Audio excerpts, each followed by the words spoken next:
मान्यवर जाकिर नाइक जी को नमस्कार। मैं लालचंद आर्य, नयाबास आर्य समाज मंदिर से। सबसे पहले मान्यवर रोशन लाल जी से एक सवाल करना चाहता हूँ। स्वामी दयानंद सरस्वती ने जो अपनी जीवनी में लिखे सत्तार प्रकाश में, उसमें श्री कृष्ण जी को योगी राज श्री कृष्ण का है, जबकि कि उनकी कोई बीवियां नहीं थी, एक के अलावा। उनका नाम था रुक्मणी और उनसे ही बच्चा पैदा हुआ था पदुम।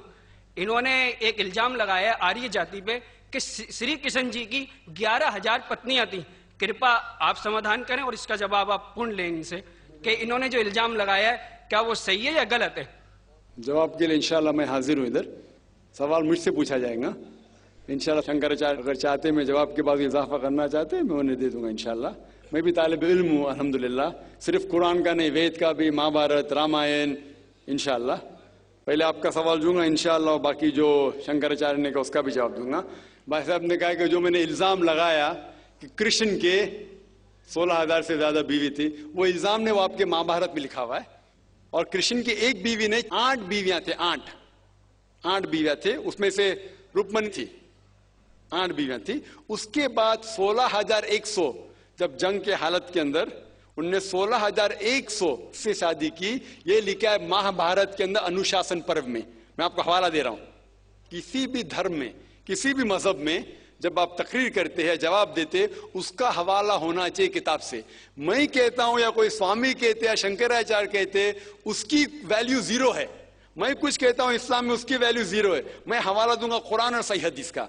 तो मेरे तकरीर में जितनी भी मैंने बात इस्लाम के मुतालिक की, उसका हवाला दी। चैप्टर नंबर सूरह माइदा चैप्टर नंबर 5 वर्स नंबर 1, या सही बुखारी वॉल्यूम नंबर 4 हदीस 46। तो ये जो हवाला मैं दे रहा हूं, ये महाभारत में लिखा हुआ है अनुशासन पर्व में कि श्री कृष्ण ने 16,100 एक साथ में, 8 पहले थे, तो वो 8 को जुड़ के कुल मिला के होते हैं 16,108।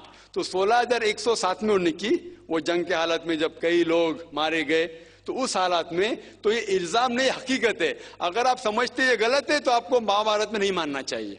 और जो लोग ने अभी तकरीर किया, मेरी तकरीर के बाद माशाअल्लाह जब शंकराचार्य ने कहा और शुरू किया, उन्होंने पूरी तकरीर में एक अरबी की आयत की तिलावत की, आयत या अरबी बोलें कलमे की तिलावत की, और एक संस्कृत की तिलावत की।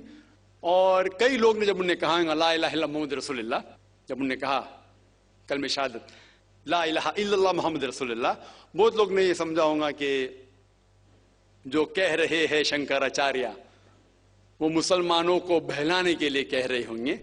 उनकी क्या नियत थी अल्लाह वाला, मैं नहीं जानता, मैं उनकी नियत के ऊपर शक नहीं कर सकता हूं। लेकिन क्योंकि मैं तालिब इल्म हूं इस्लाम और दिगर मज़ाहिब का, मेरे दिमाग में फौरन जो वो कह रहे थे कि ये एक कलमा वेद का निचोड़ है, पुराना का निचोड़ है, जो वो कह रहे थे, फौरन मेरे दिमाग में वो श्लोका याद आने लगे।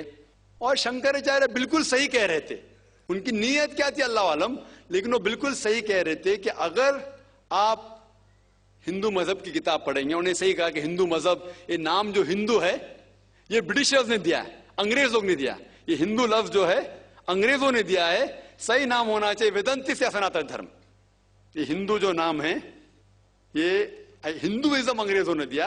हिंदू नाम सबसे पहले पर्शियन लोग ने जब आए थे हिमालय के जरिए, और जो अरब लोग आए थे हिंदुस्तान में, उन्होंने नाम हिंदू दिया।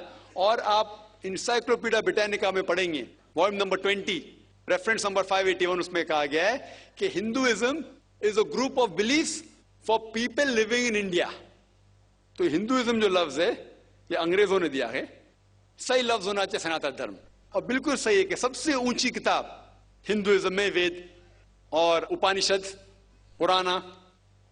अगर आप पढ़ेंगे छंदोग्य उपनिषद अध्याय 6 सेक्शन नंबर 2 श्लोका नंबर 1, उसमें लिखा गया है एकम एविदित्यम, भगवान एक ही है, दूसरा नहीं है। श्वेताश्वतर उपनिषद में लिखा हुआ है अध्याय 6 श्लोका नंबर 9 में, नाचस्य कशिज जनिता न चदीपा, ये संस्कृत कोटेशन है। इसके मानी होते कि उस भगवान का कोई रब नहीं है, ना कोई वालिदैन है, उसका ना कोई पालने वाला है, ना वालिद है ना वालदा है। आगे आप पढ़ेंगे लिखा हुआ है श्वेताश्वतर उपनिषद में अध्याय 4 श्लोका नंबर 19 में, न तस्य प्रतिमा अस्थि, उसके जैसा कोई भी नहीं है। और सारे किताबों में से जो सबसे ऊपर किताब है, जिस तरह शंकराचार्य ने कहा, वो है वेद। और 4 वेद है, ऋग्वेद, यजुर्वेद, सामवेद और अथर्ववेद। यजुर्वेद में लिखा हुआ है, अध्याय 32, चैप्टर नंबर 32, श्लोका नंबर 3, वर्ष नंबर 3 में लिखा है, न तस्य प्रतिमा अस्ति, उसका ना कोई अक्ष है, ना कोई बुत है, ना कोई तस्वीर है। उस भगवान का ना अक्ष है, ना तस्वीर है।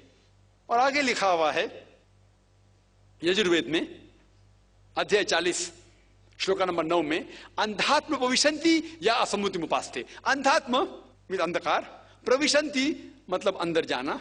वो लोग अंधकार में जा रहे हैं जो लोग असंभूति की पूजा करते हैं। असंभूति मतलब कुदरती चीजें, हवा, आग, पानी। जो लोग कुदरती चीजें की पूजा करते हैं वो अंधकार में जा रहे हैं। और आगे श्लोका कहता है कि वो लोग और गहरे अंधकार में जा रहे हैं जो लोग संभूति की पूजा करते हैं। संभूति मतलब बनाई हुई चीजें, मतलब टेबल, चेयर, गाड़ी, बुत। ये जो बनाई हुई चीजें हैं उसकी अगर पूजा कर रहे हैं तो और अंधकार में जा रहे हैं। और आप पढ़ेंगे ऋग्वेद, 4 वेदों से सबसे ऊंचा वेद है ऋग्वेद। ऋग्वेद में लिखा हुआ है, जिल्द नंबर 1, बुक नंबर 1, किताब number 1, him number 164, shloka number 46, एकम सत विप्र बहुधा वदान्ते, जिसके मानी है सच एक है, सच्चाई एक है, भगवान एक है। और संत लोग भगवान को मुख्तलिफ नामों से पुकारते हैं, लेकिन भगवान एक है। और जो उनने संस्कृत में श्लोक पढ़ी वो आदि श्लोक थी, पूरी श्लोक में पढ़ूंगा इंशाअल्लाह। वो श्लोक जो उन्हें पढ़ी वो ब्रह्म सूत्र है, हिंदुइज्म के ब्रह्म सूत्र है। एकम ब्राह्म द्वितीया नास्ते, आदि पढ़ी, पूरी है। एकम ब्राह्म द्वितीया नास्ते, नहना नास्ते नास्ते किंचन, जिसके मानिए भगवान एक ही है, दूसरा नहीं है, नहीं है, नहीं है, जरा भी नहीं है।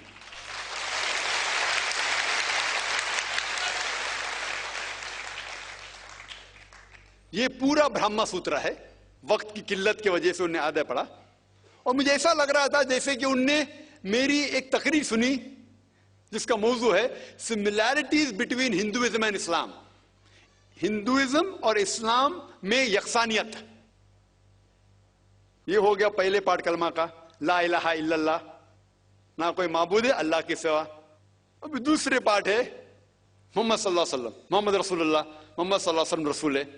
और अगर आप पढ़ेंगे, इसके ऊपर एक तकरीर में दी है सिर्फ मोहम्मद सल्लल्लाहु अलैहि वसल्लम के बारे में जिक्र दिगर मज़ाहिब की किताबों में, खुसूसन हिंदुइज्म के। और अगर आप पढ़ेंगे, पुराना का जिक्र किया उन्होंने, भविष्य पुराना में पर्व 3, खंड 3, अध्याय 3, श्लोका 5 to 8, उसमें लिखा हुआ है कि एक मलेच्छा आएगा। मलेच्छा मतलब फॉरेनर, बाहर का कोई शख्स आएगा, उसका नाम होगा मोहम्मद। वो अपने साथियों के साथ आएगा, जिसका मतलब साहबियों के साथ, और वो लोग को सही दिशा दिखाएगा और राजा भोज उनको इज्जत देंगे। आगे पढ़ेंगे आप भविष्य पुराना पर्व 3, खंड 3, अध्याय 3, श्लोका 10 से लेके 27 तक।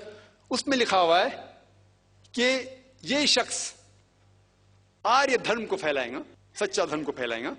और इस शख्स के मानने वाले दाढ़ी उगाएंगे, सिर पे शेंडी नहीं रखेंगे, लोग को नमाज के लिए बुलाएंगे, एक इनकिलाब दुनिया में लेके आएंगे, गोश्त खाएंगे लेकिन सुअर का गोश्त नहीं खाएंगे, और ये सच्चाई फैलाएंगे। उनका नाम है मुसलमान। ऐसे कई मोहम्मद सल्लल्लाहु अलैहि वसल्लम का जिक्र भविष्य पुराना में है, ऋग्वेद में है, सामवेद में है, अथर्ववेद में है, और खुसूसन अगर आप पढ़ेंगे पुराना में भी है, जिसका नाम है कल की पुराना। और कल की पुराना अगर आप पढ़ेंगे, अध्याय 2, chapter number 2, verse number 4, 5, 7, 11 and 15, जिसका भागवत पुराना में भी जिक्र है, volume number 2, verse number 18 to 25, 18 से 25 तक, जिसमें कल की पुराना का जिक्र है। कल युग में एक शख्स आएंगे जिसका नाम है कल की। उनके वालिदा का नाम है सुमति और वालिद का नाम है विष्णु यास। सुमति के मानिए अमन, अमन करने वाली।